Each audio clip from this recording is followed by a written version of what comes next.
বলেন সিদ্দিকে আকবর, সিদ্দিকে আকবর। আবু বকর সিদ্দিক এত বড় মর্যাদা পাইল, এত বড় মর্যাদা। আমাদের আকীদাটা কেমন হবে? আমাদের ঈমানটা কেমন হতে হবে? আকীদা কেমন হবে? আমার নবী বলে আসহাবি কান্নুজুম, ও দুনিয়ার মানুষ শোনো, আমার সাহাবীরা হলো আসমানের তারকার মতো। জোরে বলুন কিসের মতো? মানে ইহতিদাইতুম ইহতিদাইতুম, ওই তারকার মতো আমার সাহাবীরা। যারা তাদেরকে অনুসরণ করবে, মহব্বত করবে, তারাই সঠিক রাস্তা পাবে। সুবহানাল্লাহ। এজন্য আমার নবীর যত সাহাবী ছিল, ওই সাহাবীদের অন্তরে নবী প্রেম ছিল কি ছিল না? নবীকে ভালোবাসতো জীবনের থেকে কম না বেশি? এখন আমার আকীদা কাদের মতো হতে হবে? সাহাবীদের মতো, ঠিক কিনা? আল্লাহ বলেন আল্লাযী জাআ বিস-সিদকি ওয়া সাদ্দাকা বিহি উলাইকা হুমুল মুত্তাকুন। সুবহানাল্লাহ।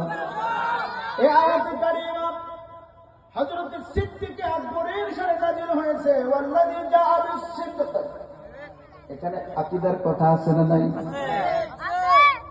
আমাদের দেশে বাতিলের বাচ্চারা গোটা কোরআনের মধ্যে শানে মুস্তাফা দেখতে পায় না, অথচ কোরআনের প্রত্যেকটা আয়াত আপনি ধরেন, সূরা ফাতিহা থেকে টান দেন সূরা নাস পর্যন্ত, যেই আয়াত ধরবেন সেই আয়াতের মধ্যে আমার নবীর শান লুকিয়ে রেখেছেন কে? ওয়াল্লাযী জাআ বিস-সিদকি। একটু খেয়াল করে শুনবেন। ওয়াল্লাযী জাআ, যিনি এসেছেন, যিনি বিস-সিদকি, সত্য সহকারে। জন্ম হয়েছে নাকি এসেছে? যেরকম এসেছেন, জাআ, এসেছেন। এবার যদি আপনাকে বলা হয় মাওলানা আবু ইউসুফ তাহিরি এসেছেন, এখানে একটা প্রশ্ন আছে না নাই? কি প্রশ্ন?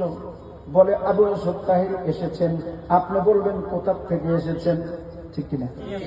প্রশ্ন থাকে না? এসেছেন, তাহলে উনি এখানে ছিল না, আসছে, কোন এক জায়গা থেকে আসছে। এখন আল্লাহকে প্রশ্ন করেন, আল্লাহ তুমি বলছো আল্লাযী জাআ বিস-সিদকি, শুধু আসে নাই, সত্য নিয়ে আসছে, হক নিয়ে আসছে, সত্য সহকারে আসছে। জোরে বলুন সুবহানাল্লাহ। আল্লাহ তুমি বলছো আল্লাযী জাআ বিস-সিদকি, তিনি এসেছেন, তাহলে তিনি তো ছিল। মাবুদ, তিনি যদি এসেছেন, তিনি ছিল কোথায় ছিল?